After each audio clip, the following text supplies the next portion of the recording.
Okay, in conclusion हमने जो cathode experiment यानी क्रूक्स ट्यूब एक्सपेरिमेंट पढ़ा था, उसमें हमने कैथोड की डिस्कवरी की। कैथोड रेज इमर्ज हो रहे हैं from cathode to anode. Anode के ऊपर जो है वो ग्लोइंग हो रही थी, इसका मतलब है कैथोड से रेज इमिट हो रहे हैं जो कि एनोड को पूरा ग्लो कर रहा था, जिसे हमने पॉजिटिव कॉलम का भी नाम दिया था। ठीक है, अच्छा, उसके बाद इसका मतलब है कैथोड रेज का जब रेशो निकाला गया था ना, मास चार्ज अपॉन मास का रेशो, तो वो इलेक्ट्रॉन के बराबर था, यानी उसका मास भी इलेक्ट्रॉन के बराबर था, उसका चार्ज भी इलेक्ट्रॉन के बराबर था। तो इससे ही सजेस्ट किया गया जो कैथोड रेज हमें मिली हैं वो इलेक्ट्रॉन्स हैं। ठीक है, अब इलेक्ट्रॉन्स की डिस्कवरी कहलाएगी है। फिर है discovery of proton. Discovery of proton कैसे हुई? एक साइंटिस्ट हैं गोल्डस्टीन, उन्होंने क्या किया, उन्होंने सेम यही एक्सपेरिमेंट कैरी आउट किया, बट कुछ चीज़ें जो है वो उन्होंने डिफरेंट की। उन्होंने क्या किया, इसी तरह से एक ट्यूब ली, ठीक है, उसमें कैथोड और कनेक्ट कर दिया और ये एनोड।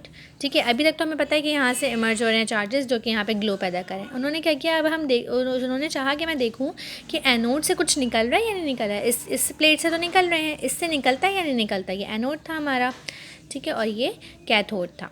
तो उन्होंने क्या किया, जो कैथोड था उसमें छोटे छोटे सुराख कर दिया।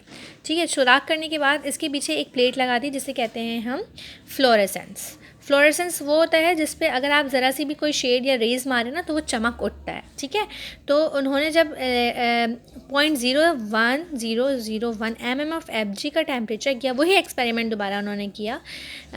ठीक है, प्रेशर उन्होंने इतना किया तो उन्होंने ऑब्ज़र्व किया कि कुछ पार्टिकल्स हैं जो कि एनोड से मूव हो रहे हैं और कैथोड पे जा रहे हैं और इस प्लेट को चमका रहे हैं। ठीक है, तो इसका मतलब ये है कि उन्हें पता चल गया कि एनोड से भी कुछ पार्टिकल्स निकल रहे हैं। उस पार्टिकल्स का जब E/m रेशो लिया गया, यानी उसका चार्ज देखा गया और मास कैलकुलेट किया गया, तो वो सेम एज़ प्रोटॉन था।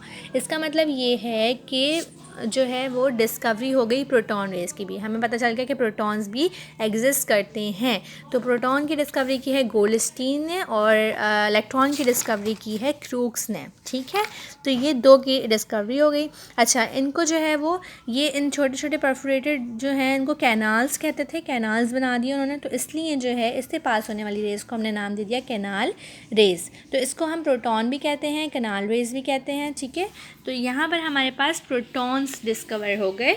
अच्छा, कंक्लूजन क्या है कि गोल्डस्टीन ने 1866 में ये ऑब्ज़र्व किया कि जो है वो इलेक्ट्रॉन के अलावा यानी कैथोड रेज़ के अलावा भी कोई रेज़ हैं जो कि पास हो रही हैं एनोड से कैथोड की तरफ, जिनको पॉजिटिव रेज़ कहते हैं यानी प्रोटॉन, या फिर उनको कैनाल रेज़ भी कह सकते हैं। अच्छा, इनकी कैनाल रेज़ की प्रॉपर्टीज़ क्या क्या हैं?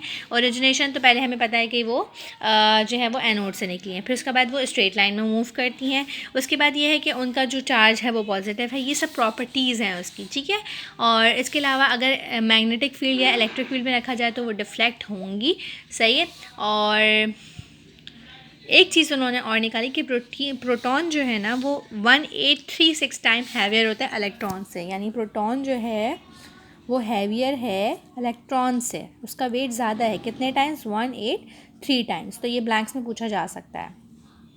अच्छा, उसके बाद जो है हमें पता है कि प्रोटॉन जो है वो पॉजिटिव चार्ज होता है और इलेक्ट्रॉन जो है वो नेगेटिव चार्ज होता है। तो हमने ये पढ़ लिया कि ये दोनों आए कैसे हैं, किस एक्सपेरिमेंट से आए हैं। ये प्रोटॉन जो है वो किस एक्सपेरिमेंट से आया? गोल्डस्टीन के एक्सपेरिमेंट से आया है, और इलेक्ट्रॉन जो है वो क्रूक्स एक्सपेरिमेंट से आया है।